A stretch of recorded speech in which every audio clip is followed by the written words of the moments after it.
Watford were the better team against Chelsea with more shots taken, more on target, level on possession. They threatened Chelsea with their press and didn't let the European champions dominate them. Under Ranieri, they've gained 6 points from 24, but as upcoming fixtures begin to favour them, in this video I'll explain why you shouldn't underestimate Watford in the coming weeks.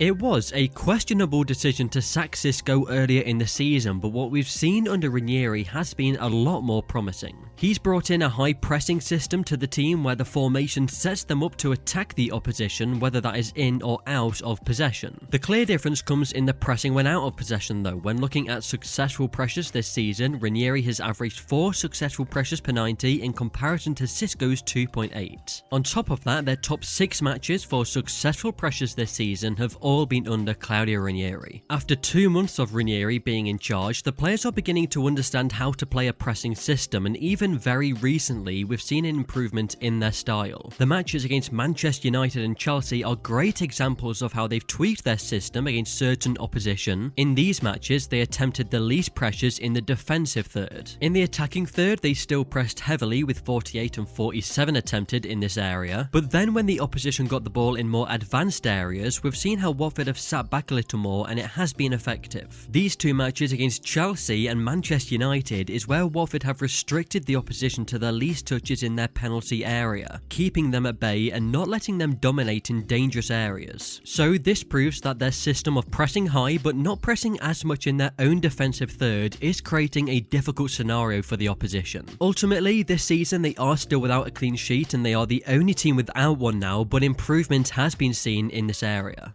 To make this press effective, Ranieri has set them up in a 4-1-4-1, a formation which allows them to take the game to the opposition. The midfield is what has really been key, and it's the reason why Ranieri has chosen the same midfield 3 of Sissoko, Cleverley and Louza for the last 4 matches. Against Chelsea, the press was clear. In the 2nd minute of the match, Watford were attacking, they lose the ball as Pulisic intercepts, but Cleverley won the ball back straight away as he was aggressive into Pulisic, and Watford were able to start another attack from that. Then in the 6th minute, when Mendy had the ball for Chelsea, Josh King pressed the goalkeeper, who was able to make a pass to Rudiger, then to Alonso, who headed the ball, but due to Watford being right onto Rudiger and right onto Marcos Alonso, not giving them time to think, it meant Cleverley was able to recover the ball in the attacking third, and he linked up really nicely on the right flank, and that led to a throw-in for the team. Another example was only a couple minutes later when Mendy, the goalkeeper again, made a long throw to the centre circle, as Azpilicueta headed the ball, and Emmanuel Dennis pounced onto the loose ball really quickly and made possession theirs once again. What Ranieri has them doing is fighting hard and quickly for second balls. If the ball is in the air, then contest that, react quickly and sprint, make that ball yours. And when Chelsea were trying to get their rhythm going, Watford didn't allow this by closing spaces high up and chasing the ball, cutting passing lanes when they were trying to make a pass forward. And they simply give themselves a better chance of winning second balls and intercepting passes by having more men around the ball. And therefore it means when possession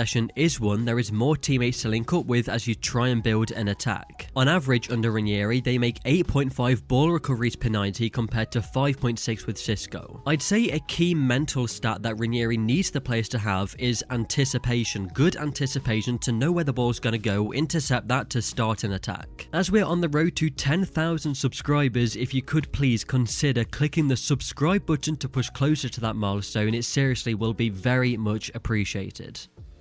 Talking of Emmanuel Dennis, he's a player I looked at many times before coming to the Premier League when he showed promise with Club Brugge and was regularly linked to Premier League clubs. It was Watford who made the move, and now he's a crucial player for them in the attack. Whenever he's on the ball, it's exciting, something could happen unexpectedly, and he's likely to be in the build-up to an attacking chance. With the most goals scored with 6, the most assists in 5, the most shots on target, the second most key passes, the most successful dribbles, it's fair to say he's been massively influential to them. Currently, their other entertaining winger Ismaila Sarr is injured, and Watford are simply better when he's in the team, but Emmanuel Dennis is filling his void in the team at the moment, and he's another reason as to why you should keep an eye on Watford. What Ranieri has also done since his arrival is utilise the new signings in the summer well. For example, Emmanuel Dennis, who we just talked about, as well as Josh King, Moussa Sissoko, Imran Louza and Kuka. These are all players that have been important and have impressed so far. Watford have proven that that they recruited well, and it suited Claudio Ranieri when he came in, as Josh King is a pressing forward. He scored 5 goals since Ranieri has joined. Kuka is an aggressive midfielder who will get stuck in for the team, so another player who suits Ranieri. And Musa Sissoko has been made the captain by the new manager. He's also started every game under him and is clearly a crucial player in the team. The signings have made a difference and have looked good on the pitch, which is always something difficult to do as a newly promoted team to the Premier League. The pressing style has been seen since his arrival and is getting better as players understand, but the reason as to why it's getting exciting now, and you should be watching Watford, is due to their upcoming fixtures, which are crucial and promising. Ranieri has already had to play Liverpool, Arsenal, Manchester United, Chelsea and Manchester City. Fixtures have been so tough where you wouldn't expect Watford to get points, but they've been competitive in those matches. Now though, with Brentford, Burnley, Crystal Palace, Wolves and West Ham to the end of January, with the same kind of performances we've seen from them, they should be competitive in these matches and be entertaining too. If you enjoyed this video, then please click the like button, it really helps the videos getting found, and for more insight and analysis, subscribe to Route 1.